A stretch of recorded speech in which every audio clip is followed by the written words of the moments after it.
ಹಾಗೆ ಇವತ್ತು ಫ್ಯಾಮಿಲಿ ಎಲ್ಲ ಸುಬ್ರಹ್ಮಣ್ಯ ಟೆಂಪಲ್ಗೆ ಹೋಗಿದ್ವಿ. ನಮಸ್ಕಾರ ಎಲ್ಲರಿಗೂ, ವೆಲ್ಕಮ್ ಟು ಜಾಯ್ಸ್ ಬ್ಲಾಗ್.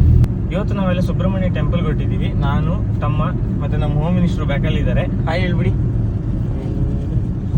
ನಮ್ಮ ಮಾಮನವ್ರ ಗಾಡಿ ಮತ್ತು ಇನ್ನೊಂದು ನಮ್ಮ ಕಸಿನ್ ಅವ್ರ ಗಾಡಿ ಮುಂದೆ ಹೋಗಿದ್ದಾರೆ. ನಾವು ಸ್ವಲ್ಪ ಲೇಟ್ ಆಯಿತು, 1 hour ಹೋಗ್ತಾ ಇದ್ದೀವಿ. ಹಾಗೆ ಹೋಗ್ತಾ ದಾರಿಲಿ ಒಂದು ಒಳ್ಳೆ ಸನ್ಸೆಟ್ ನೋಡೋಕ್ಕೆ ಸಿಕ್ತು. ಗೈಸ್, ಕಲ್ಲುಗುಂಡಿ ದಾಟಿದ ಮೇಲೆ ಸ್ವಲ್ಪ ಮುಂದೆ ಬಂದರೆ ರೈಟಿಗೆ ಒಂದು ರೋಡ್ ಇದೆ, ಅದರೊಳಗಡೆ ಹೋಗ್ತಾ ಇದ್ದೀವಿ. ನೋಡಿದ್ರೆ ಕಾಡು, ನೋಡಿ ಯಾರು ಇಲ್ಲ. ಗೈಸ್, ಕಾಡೊಳಗೆ ಹೋಗ್ತಾ ಇದ್ದೀವಿ. ನೋಡಿ ಬ್ಯಾಕಲ್ಲಿ ಒಬ್ಬರು ಎದುರ್ಕೊಬಿಟ್ಟಿದ್ದಾರೆ. ಹಾಗೆ ರೀಚ್ ಆಗಿ ಒಂದು ಊಟ ಎಲ್ಲ ಮಾಡಿ ಹಾಗೆ ಫ್ರೆಶ್ ಅಪ್ ಆಗಿ ರೂಮ್ದು ಹೊರಗಡೆ ನಿಂತಿರುವಾಗ ದೇವ್ರದ್ದು ರಥಯಾತ್ರೆ ನೋಡ್ಲಿಕ್ಕೆ ಸಿಕ್ತು.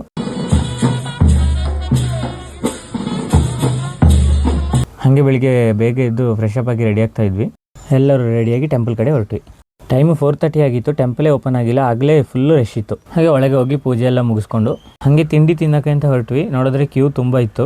ತಿಂಡಿ ಎಲ್ಲ ತಿಂದ್ಕೊಂಡು ಆದಿಸುಬ್ರಹ್ಮಣ್ಯ ಟೆಂಪಲ್ಗೆ ಬಂದ್ವಿ. ಇಲ್ಲಿ ಮನೆ ಕಟ್ಟೋ ಆಸೆ ಇದ್ರೆ ಈ ಥರ ಎಲ್ಲರೂ ಕಟ್ತಾರಂತೆ, ನಾವು ಮಾಡಿದ್ವಿ. ಇನ್ನೊಂದು ಪೂಜೆಗೆ 1 hour ಟೈಮ್ ಇತ್ತು. ಹಾಗೆ ಎಲ್ಲ ಶಾಪಿಂಗ್ ಮಾಡ್ತಾ ಇದ್ವಿ. ಕತ್ತೆ ವಯಸ್ಸಾದರೂ ಮಕ್ಕಳಾಟ ಬಿಟ್ಟಿಲ್ಲ ನೋಡಿ. ಇಬ್ಬರಳು ಹೆಲಿಕಾಪ್ಟರ್ ಪರ್ಚೇಸ್ ಮಾಡ್ತಾ ಇದ್ದಾರೆ. ಶಾಪಿಂಗ್ ಎಲ್ಲ ಮುಗಿಸ್ಕೊಂಡು ನಮ್ಮ ಅಣ್ಣ ನೋಡಿ ಶಿಸ್ತಾಗಿ ಪೂಜೆ ಕೂತಿದ್ದ. ಅವನ ಜೊತೆ ಇವನು ಸೀರಿಯಸ್ ಆಗಿ ಪೂಜೆ ನೋಡ್ತಿದ್ದ ಗೈಸ್. ಹಾಗೆ ಪೂಜೆ ಎಲ್ಲ ಮುಗಿಸ್ಕೊಂಡು ದೇವಸ್ಥಾನದ ಮುಂದೆ ಬಂದು ದೇವ್ರಿಗೊಂದು ನಮಸ್ಕಾರ ಹಾಕೊಂಡು ಮನೆ ಕಡೆ ಹೊರಟ್ವಿ. ಹಾಗೆ ಇವತ್ತಿನ ವಿಡಿಯೋ ಇಷ್ಟ ಆದರೆ ಫಾಲೋ ಮಾಡಿ, ಸಪೋರ್ಟ್ ಮಾಡಿ. ಹೇಳಕ್ಕೆ ಇಷ್ಟಪಡ್ತೀನಿ. ಓಕೆ ಫ್ರೆಂಡ್, ಬಾಯ್.